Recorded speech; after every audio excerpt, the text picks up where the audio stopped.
พวกยังจะมี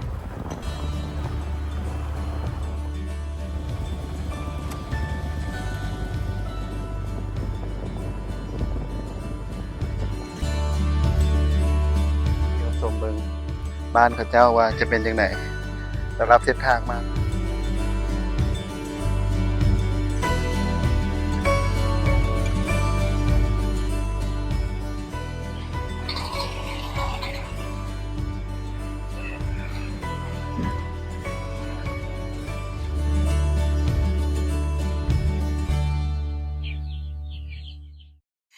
สบายดีพ่อแม่พี่น้อง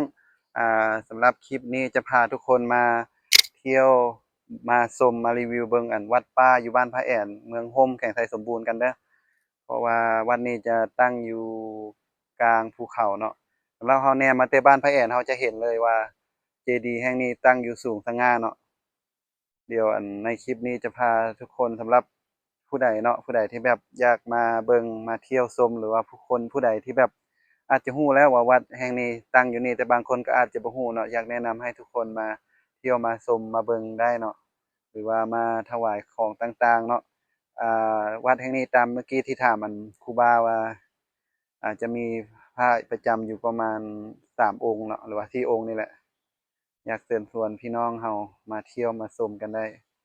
จากบ้านนาไซเข้ามาหรือว่าจากบ้านวังหลวงเข้ามาจะแม่นประมาณ20ปลายกิโลเมตรเนาะเข้ามาในนี้เนาะเส้นทางจะเป็นเส้นทางแดงแต่ว่าก็ยังมาสะดวกอยู่เด้อทุกคนเด้อสำหรับผู้ใดที่มีใจศรัทธาอยากมาเฮ็ดบุญเฮ็ดทานก็เชิญชวนมาได้เนาะตามนี้เด้อทุกคนเดี๋ยวจะพาเบิ่งอ้อมรอบว่าจะเป็นจังไดเดี๋ยวเราไปเบิ่งกันเลยเนาะนี่จะเป็นเจดีย์ของวัดเนาะทุกคนเป็นเจดีย์ที่อยู่วัดป่าบ้านพระแอนขอเชิญชวนทุกคนมาเที่ยวมาชมมาเบิ่งได้เด้อสำหรับชาวพุทธเฮาทั้งหลายเดี๋ยวจะถ่ายอ้อมรอบให้ทุกคนได้เบิ่งได้เห็นกัน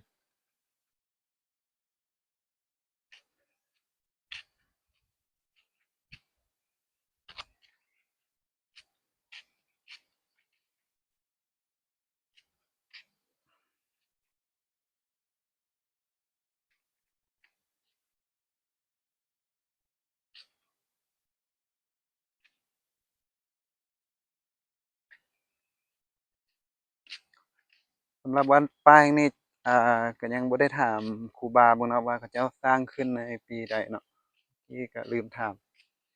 สำหรับผู้ใดฮู้ก็ช่วยคอมเมนต์บอกกันแหน่ว่าเขาเจ้าอั่นสร้างขึ้นช่วงปีใดปีใดเนาะ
ว่าหิน2หูเมียหิน2หูเมียมันบ่แม่นเด้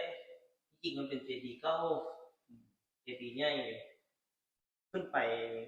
หลายเทื่ออยู่ว่าขึ้นไปเบิ่งแต่เป็นเจ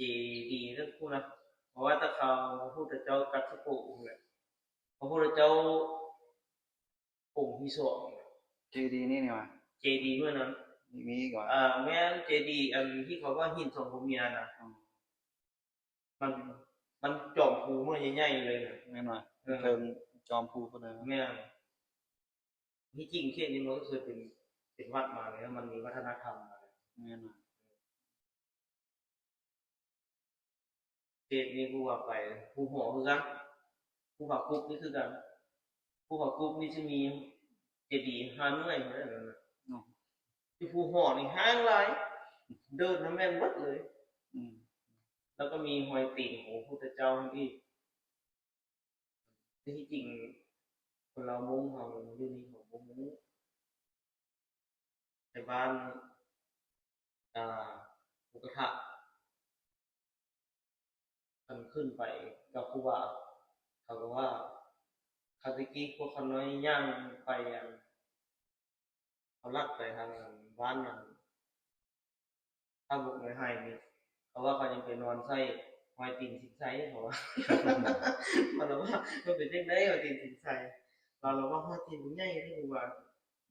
อยู่เครื่องกลางตีนคือจังมีแบบฮูกกูตีนเกียนนะเขาว่ากูอยู่เมียนฮูกหอยตีนพระพุทธเจ้าตอนนี้เฮาก็มาฮอดอันบ้านภูกระทาแล้วเนาะมาประจนภัยสิมาฮอดบ้านนี้ได้บ่ธรรมดาเดี๋ยวจะพาทุกคนมาเที่ยวชมเบิงบ้านเขาเจ้าว่าจะเป็นจังได๋สำหรับเส้นทางมาเป็นค่อนข้างที่จะยากหลายจะพาทุกคนมา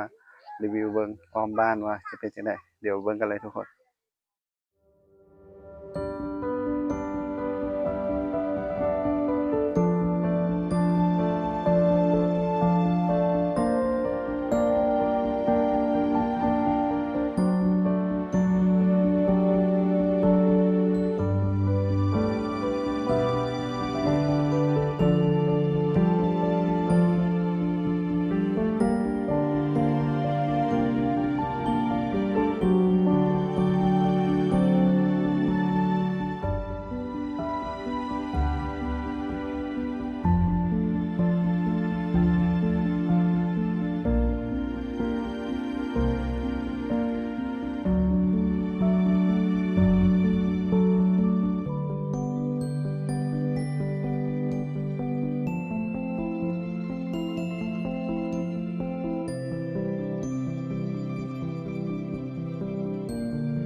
เดี๋ยวมาเบิ่งอ้อมบ้านกันเลยว่าจะเป็นจังได๋